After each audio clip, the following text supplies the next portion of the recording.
It's late summer, and some of the smart guys who run Sylvan Learning Centers are looking for the next bet for their internal venture capital fund.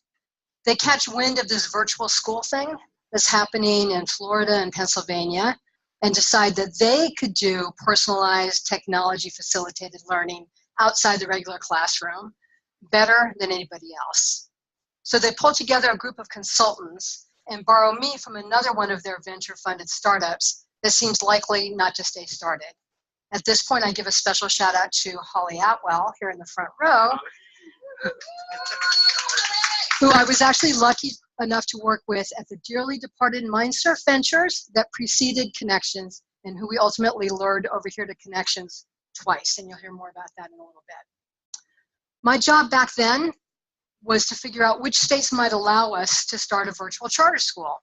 And that fall, we submitted applications in North Carolina and Massachusetts, while the consultants tried to figure out in real time what our curriculum might be, how students and teachers might be connected, you know, all of it.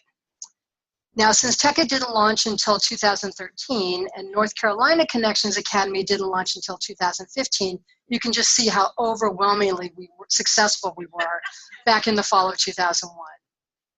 Go to the next slide. A month or so into this work, 9/11 happened. The shock of those days lent particular urgency to our discussions about what a virtual school should be, how we might help parents keep their children safe while breaking down the kinds of barriers that lead to hate. In fact, 9/11 actually inspired the name of our company. See, I live in New York, so a couple weeks after the towers fell, I was walking down Lower Broadway on the phone with one of our many consultants trying to figure out a name of a school to put in one of those charter applications we were submitting, because we didn't even have a name at that point.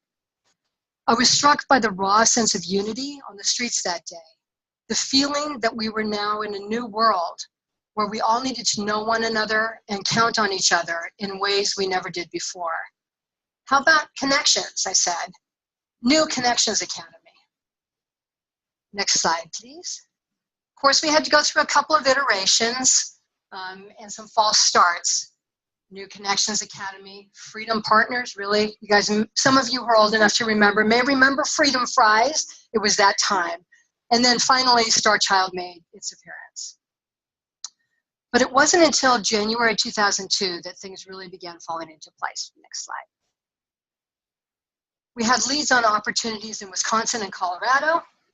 We roped Pat Lastron in as a consultant to help close them. We decided the project needed actual employees, and I was the first one on the payroll. And then those same smart Sylvan guys remembered an outstanding venture funder turned serial entrepreneur and convinced her to come on board as well. Next slide. Enter Barbara Dreyer. What I very quickly learned about Barbara Dreyer was that she led from the head, the hands, and the heart all at once. Next slide. She was absolutely one of the most brilliant business strategists any of us will ever hope to know. A visionary, a relentless improver, a principled pragmatist, and our #1 salesperson in chief. But it was that combination of the head, the hands, and the heart that set the tone for what Connections Education, now OBL, would become. It's that head, hands, and heart that I want to channel the most today on Founders Day. Let me give you a couple of quick examples of what I mean. I'll start with the hands, because that's the part that actually surprised me the most.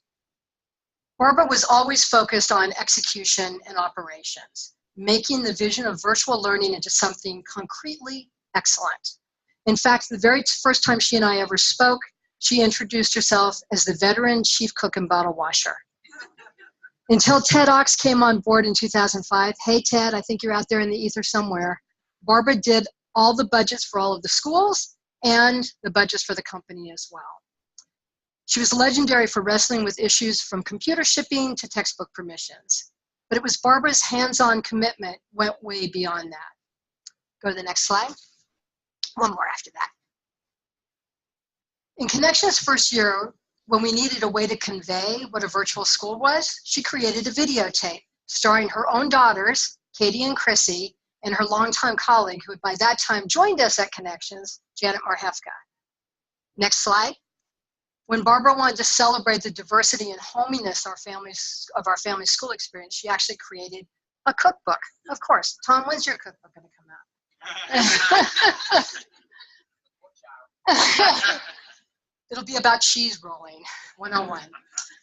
When we needed something official looking to wear at our first petitioning drive in Pennsylvania, Barbara literally made, with her sewing machine, Connections Academy polo shirts, complete with an embroidered star child. I see our Jen Lateo still has hers, and I think Greg Nurses may have his as well. So now let's talk about the head. Go on to the next slide, if you wouldn't mind. And on to the next one as well. So not only was Barbara's intelligence frighteningly fierce, I picked the most fierce picture I could find of her. She usually looked a little bit more mild-mannered than that. But she could attend to the sky-high big picture and the tiniest details all at the same time. Furthermore, she expected everyone she worked with to have that same superpower. Anyone who was ever on the receiving end of one of Barbara's 2 a.m. 2,000-word emails about something that didn't work on the website, or an unresolved student tech issue, or problematic language deep in a piece of legislation knows exactly what I mean. She wasn't nasty about it, just urgent. She knew that our crazy venture would float or sink on the details. So Barbara had a patented way to make sure everyone was paying as close attention as she was. Next slide, please. As Connections neared its decade mark, she began administering the test. Whenever there was a special leadership training or a retreat or even a damn dinner party, out came the test papers and the pencils. Which states calculate funding through ADA and which through ADM? What partner schools have the same school leaders now as the day that they opened? How many seniors walked across the stage in the first Connections Academy graduation? This is what it looked like in practice. This was supposed to be a fun dinner. And as you can see, we're all just enjoying ourselves immensely. Ted usually scored the highest, by the way. And then, if you go to the next slide, there was the game. In what turned out to be the last year of her life, Barbara wanted to celebrate all the crazy twists and turns we had all been through together. So she created a board game that was equal parts Trivial Pursuit, Monopoly, and Thunderdome.